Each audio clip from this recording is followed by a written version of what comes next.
Oke teman-teman, Assalamualaikum warahmatullahi wabarakatuh. Kembali lagi di Ngosan bareng PC IPM Keramat Jati di episode yang selanjutnya. Jadi di sini tuh kita bakal ngebahas seputar gender, Bu. Oh ya maaf sebelumnya, perkenalkan.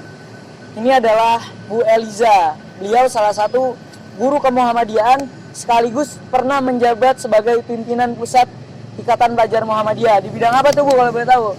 Bidang KDI, Kajian Dakwah Islam. Ketua itu ya Bu ya? Iya. Wah, jadi sekarang Bu Eliza ini lanjut ke organisasi apa Bu?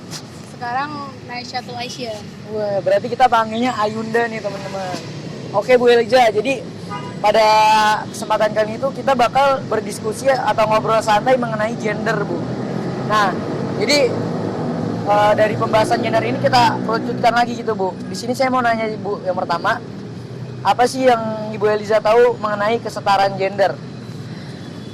Kesetaraan gender itu adalah bagaimana laki-laki dan perempuan itu setara dalam berbagai hal gitu. Tapi ada beberapa hal yang tidak bisa disetarakan. Misalnya kayak kodrat manusia itu tidak bisa disetarakan. Seperti misalnya perempuan itu, ya perempuan yang kodratnya melahirkan gitu, menyusui dan juga haid dan lain-lainnya gitu, mempunyai bentuk tubuh yang berbeda dan lain-lain. Itu kodratnya seorang perempuan yang tidak bisa disamakan. Tapi kalau dalam hal peran, dalam hal kebijakan itu bisa perempuan gitu.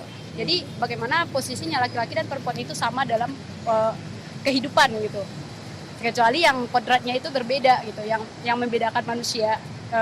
Dan juga dalam Islam kan dijelaskan juga bahwa yang menjadi pembeda antara seorang laki-laki dan seorang perempuan adalah tingkat ketakwaannya kepada Tuhan gitu ya. Jadi kita juga sebagai manusia seharusnya pandai juga melihat ayat tersebut bahwa kita posisinya sama, yang membedakan kita ya kodrat kita gitu. Kodrat kita sebagai manusia yaitu kamu laki-laki mempunyai jakun dan lain-lain, seorang besar, dan perempuan ada haid, ada melahirkan, ada menyusui, itu kodratnya manusia perempuan gitu. Tapi dalam hal lain kita itu sama posisinya gitu, mempunyai seharusnya dikasih peran yang sama gitu, bisa berperan. Oke, jadi tadi menurut kesimpulan Waliza bahwa sebenarnya laki-laki dan perempuan ini sama namun ada kodratnya masing-masing ya Bu. Nah, saya mau nanya menurut tanggapan Ibu, jika ada persepsi atau tanggapan dari masyarakat yang menyamakan atau bisa dibilang misalkan kayak ada perempuan yang melakukan aktivitas laki-laki namun sering dianggap salah gitu perempuannya, itu gimana menurut tanggapan Ibu? Menurut Ibu hal tersebut itu emang ya, kalau kita budayanya Indonesia gitu masih banyak cenderung patriarki gitu, memandang karena mungkin kurang edukasi gitu. Tapi sekarang itu alhamdulillah tidak hanya di organisasi aja, edukasi tentang kesetaraan gender itu terjadi di mana-mana, disuarakan, gerakan feminisme dan lain-lain itu disuarakan gitu. Tapi masih banyak yang di tengah-tengah masyarakat yang masih kurang teredukasi tentang kesetaraan gender, sehingga kalau misalnya perempuan seperti ini salah, tapi bagi laki-laki itu dinormalisasi gitu. Jadi tidak ada keadilan gitu. Seperti misalnya kalau perempuan itu misalnya bekerja sebagai sopir gitu, itu kan suatu itu dinilai kurang gitu. Betul. Kenapa sih perempuan harus bekerja sebagai sopir, kan bisa laki-laki gitu. Atau misalnya perempuan pulang malam karena kerja, itu dianggap bahwa perempuan itu kurang perempuan baik-baik gitu, bukan perempuan yang baik-baik. Sementara kalau laki-laki saja itu dinormalisasi, banyak diwajarkan gitu. Tidak hanya itu gitu, misalnya kalau merokok itu aja terjadi tuh. Iya, betul. Kalau merokok, kalau perempuan itu image-nya itu kurang baik kalau dia itu merokok. Tapi kalau laki-laki merokok biasa. itu adalah hal biasa, dan itu gentle gitu. Dia laki-laki kan wajar merokok. Betul. Itu karena masyarakat kita itu kurang teredukasi tentang kesetaraan gender. Kan kita ini kan labelingnya gitu ya. Yang merokok itu kan labelingnya yang kita permasalahkan. Oke, kalau perempuan kan ada di situ dalam kandungan rokok itu yang mungkin dia itu menyebabkan tidak bisa hamil atau mungkin kanker rahim dan lain-lain. Bagi laki-laki mungkin tidak ada yang seperti itu. Betul. Cuman kan labelingnya itu loh di masyarakat itu dijudge bahwa perempuan itu kalau udah merokok udah nggak baik. Udah perempuan yang nggak baik gitu. Tapi kalau laki-laki merokok, itu gentle, wajar, normalisasi. Gitu. Itu yang nggak pas di masyarakat cenderung patriarki juga. Wah, mantep banget. Oke Bu, pertanyaan selanjutnya, kan tadi berarti penyebab dari pemahaman ini adalah kurangnya edukasi ya Bu? Iya. Nah, di organisasi atau tempat kerja yang Ibu miliki ada nggak langkah-langkah agar bisa mengedukasi ke masyarakat, atau sekarang Ibu sebagai guru edukasi ke siswa, apakah sudah ada langkah-langkah yang diterapkan atau belum gitu Bu? Yang pertama secara Ya. organisasi, alhamdulillah kalau organisasi yang Ibu ikuti dulu, terutama IPM ini adalah salah satu organisasi yang menurut Ibu tuh ramah perempuan banget.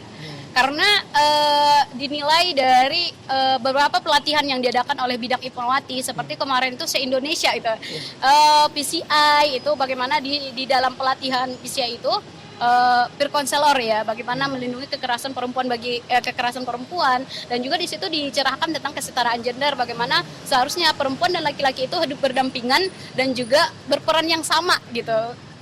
Dan juga ada yang lebih luar biasanya lagi, kemarin itu ada namanya Sekolah Adil Gender. Wah, apa tuh Bu? Sekolah Adil Gender itu adalah salah satu program dari Bidang Ipmawati yang memang itu luar biasa banget, diikuti oleh seluruh Indonesia, yang diadakan di Kalimantan Selatan. Bagaimana itu tuh menekankan kesetaraan gender itu harus ada, terutama di ranahnya lingkungan organisasi. Seperti misalnya itu sudah mulai diterapkan, tidak hanya berupa pelatihan saja, materi saja, tidak di organisasi Ibu ya, IPM, organisasi kita ya. Iya, betul organisasi sekali. kita dong. Dia itu tidak hanya diterapkan hanya sekedar materi-materi saja, tetapi itu sudah ke lapangannya, sudah berlaku di lapangan. Seperti misalnya konsumsi, yang dulunya kan kalau konsumsi kan identik dengan perempuan. Betul, gitu ya kan ya, yang ngurus-ngurus gitu. ngurus-ngurus makanan ya udahlah ranah-ranah perempuan. Tapi sekarang nggak lagi, ranah-ranah konsumsi sekarang itu udah diisi sama laki-laki gitu. Jadi memang di ketua panitia itu yang dulunya selalu laki-laki, karena yang berperan penting itu laki-laki. Tetapi sekarang itu disetarakan. Kalau misalnya tahun ini yang menjadi, atau misalnya dalam acara ini ya laki-laki yang menjadi ketua pelaksana. Oh, di acara ini harus perempuan yang bisa. Dan itu yang sekaligus didorong oleh Bidang Ipmawati kemarin. 40% dari permatur itu harus perempuan. Salah satu bagaimana sih IPM itu menunjukkan kesetaraan gendernya di organisasi gitu. Jadi itu tadi langkah-langkahnya. Wah, langkah-langkah luar biasa, memang spesifik dari bawah, dari pemilihan ketua panitia, dari misalnya ranah-ranah konsumsi yang biasanya diisi perempuan sekarang laki-laki udah masuk gitu. Itu kan salah satu langkah kita ya. Kalau misalnya Ibu di ranah pelajar atau bukan di ranah pelajar sih, di ranah sekolah atau ranah pendidikan, itu mungkin edukasinya itu seperti misalnya kalau misalnya menyelip-nyelipkan itu loh. Misalnya dalam pelajaran pendidikan agama Islam itu ada nanti materi sedikit ya udah diedukasi muridnya, dibawa sedikit ke masalah kesetaraan gender gitu ya. Pendidikan, bukan ngajarnya pendidikan agama Islam ya, pendidikan agama Islam dan kemuhammadiyahan. Nanti di sedikit materi-materi itu diselipkan kalau misalnya ada yang relate dengan kesetaraan gender, ya udah kita sangkut pautkan masalah kesetaraan gender gitu. Sehingga anak kita itu meskipun nggak di organisasi memang teredukasi. Contohnya salah satunya adalah misalnya materi perkawinan gitu ya. Materi perkawinan di mana kan kalau misalnya dalam masyarakat itu sangat tabu, misalnya kalau misalnya kita menyuruhnya suaminya itu tugasnya mencuci pakaian, mencuci piring, itu apa sih ini jadi laki-laki kok kayak gitu ya, cemen banget, suami takut istri kayak gini. Tetapi kalau misalnya di Islam kan sebetulnya itu tugasnya laki-laki, perempuan itu hanya mencari ridho dari suaminya gitu, bukan tugasnya dia gitu. Tapi selalu disudutkan, misalnya kalau nggak beres nih di rumah nih, pasti gimana sih istrinya kayak gini, ngapain sih nikah kalau istrinya aja nggak becus ngurus anak, ngurus ini loh. Bukannya nikah itu, dan di materi nikah inilah mulai menyelipkan kesetaraan gender kepada anak-anak gitu. Karena kesetaraan gender ini tidak akan selesai dan tidak akan kalau hanya disuarakan bagi perempuan, seharusnya disuarakan bagi laki-laki. Kalau selama ini kan enggak. Kalau kita materinya misalnya kajian Ipmawati kesetaraan gender, nggak akan mempan. Karena apa? Karena mereka udah paham, tapi yang paham seharusnya laki-laki dan memberi peluang bagi perempuan untuk berperan bersama gitu. Mantap banget teman-teman. Jadi dari penjelasan Bu Eliza itu bahwa IPM ini sangat mendukung total yang namanya kesetaraan gender ini ya, ya Bu? kesetaraan gender. Dari mulai bawah hingga atas gitu. Mantap banget. Dan juga cara Bu Eliza juga di sini sebagai pendidik di SMA Muhammadiyah 4 ini, saya sebagai muridnya kebetulan diajar juga nih. Beliau memang ketika mengajar terkadang menyelipkan hal-hal yang seperti kesetaraan gender dalam materi-materi yang bersangkutan gitu. Jadi mantep banget emang nih duta kesetaraan gender teman-teman. Itu juga sih yang salah satu yang bangganya di IPM ya, bangganya di IPM mampu mengambil kebijakan meskipun belum terlaksana dan resmikan. di ranah pimpinan pusat, yaitu salah satu yang disuarakan oleh bidang Hikmawati kemarin itu luar biasa, 40% permatur itu diisi oleh perempuan.